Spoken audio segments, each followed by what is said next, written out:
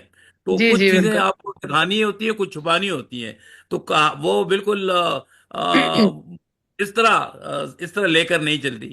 لیکن کمال بنا ہے، خوبصورت لائنیں تھیں اس میں، بہت اچھی زبان، اچھی زبردست ہے.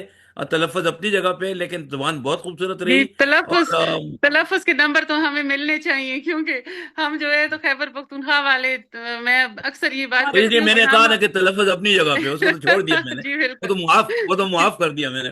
تو جی جی یہ ہے کہ نہیں، لیکن کوشش کرنی چاہیے جب آپ جو زبان لکھنی ہے اس پہ عبور ہونا چاہیے. تو بالکل بالکل زبان تو ہم سب کی وہی ہے، اب تو میری بھی پشتو زبان ہے، میں کیا کریں. تو بہرحال، لیکن یہ ہے کہ لیکن لائنیں بہت خوبصورت زبان. بعض لائنیں بعض جگہوں پہ تو بالکل مجھے بہت چونکایا کہ ایک کمانڈ کے ساتھ وہ بات جو ہے وہ آگے بڑھتی چلی جا رہی تھی. تو گل، بہت پیار، بہت دعائیں.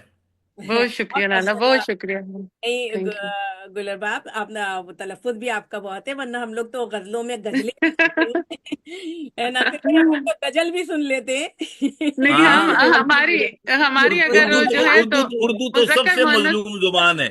جس جی. کی جو ہمارا مرضی ہے اسی طرح اس کو ہانکتا رہتا ہے. اور جب پڑھنے والا یہ میں بتاتا ہے، جب وہ پڑھنے والا خود کہتا ہے کہ میں خوبصورت غزل پیش کرنا چاہتا ہوں، تو ہم لوگ ہو جاتے ہیں. کیا کیا پیش جائے، کیجئے، کیا کیا جائے، کیا پیش کیا کیجئے جائے. آپ اپنی تو وہ تو خوبصورت غزل. جی. اس میں راجہ مہدی علی خان کی ایک نظم ہے، وہ ضرور پڑھیے، وہ ضرورت رشتہ پر ہے اور کمال ہے. اس میں بہت چیزیں کمال اس طرح کی ہیں. ہاں، وہ تو کہتا ہے کہ ایک جگہ پہ کہتا ہے کہ یہ تو جس علاقے سے تعلق ہے، میں علاقوں کے نام نہیں لینا چاہتا، تو کہتے ہیں جو تصویروں کو رد کرتا ہے تو کہتے ہیں اس کو تو میں اس لیے بھی نہیں کہ اس سے شادی کر سکتا کہ وہ کہتے ہیں کہ یہ تو کہتے قاف اور خے میں تمیز نہیں کر سکتی، تو کہیں قسم کھانے کے بہانے قسم نہ کھا جائے. قسم، ہاں قسم، واہ واہ. صحیح بات ہے کہ اس میں بڑی خوبصورت ہے، ارے پھینکو ارے پھینکو اور پرے پھینکو، اس طرح کی نظمیں. اور وہ جواب میں ماں کہتی ارے لڑکے یہ کیا کہہ رہے ہو. تو وہ نظم پڑھے، میں ایسا نہیں سنانا چاہتا. چلیے مجھے ملی تو میں شیئر بھی کر دوں گا، لیکن غضب کی ہے، راجہ مہدی علی خان کی ہے، جی. بہت لڑکے اور شکریہ. لڑکی دونوں کے رشتوں کے حوالے سے ہے. اچھا جی، سامعین اب آگے کی جانب چلتے ہیں. گلدار دانش صاحب، آپ کیا پڑھنا چاہیں گے؟ جی گلدار. جی السلام علیکم ورحمۃ اللہ وبرکاتہ. جی جی. وعلیکم السلام حضرت گلزار، کیا حال ہے؟ اور محبت آپ کی الحمدللہ فرسٹ کلاس. آپ سنیں سے گلدار کو تو آپ بابا گلدار کہا کیجیے. ہاں بس یہ تو بابا ہے، یہ تو ہمارا بابا. بابا جی ہے. گلدار، آپ سننے کے لیے آئیں یا کچھ گلزار، آپ کے میسج آئے ہوئے، آئی ایم سوری میں نے نہیں ابھی تک پڑھے. میں اتنا زیادہ دن میں تین تقریبات ہیں، میرے کالم پڑھ لیں، میں ان میں ذکر کرتا رہتا ہوں. صبح سے جاتا ہوں، پھر 2 بجے، پھر شام کو 6 بجے. اوہ ہو مائی گاڈ، مجھے لگتا ہے میں بھاگ جاؤں گا. 22 تاریخ کو ایک فنکشن ہے نیو یارک میں. تبسم جی، آپ کی نیو یارک میں 22 کو ایک فنکشن ہے اور اچھا بہت زور ڈالا جا رہا ہے. اور میں ابھی تک تو آج صبح 10 بجے تک تو میں انکاری تھا، لیکن کچھ کہہ نہیں سکتا. میں ہو سکتا ہے 22 کو پھر نیو یارک ہوں، اچھا لیکن میں ابھی تک تو خیر انکار کر رہا ہوں. ابھی میں حاوی نہیں بھری ہے.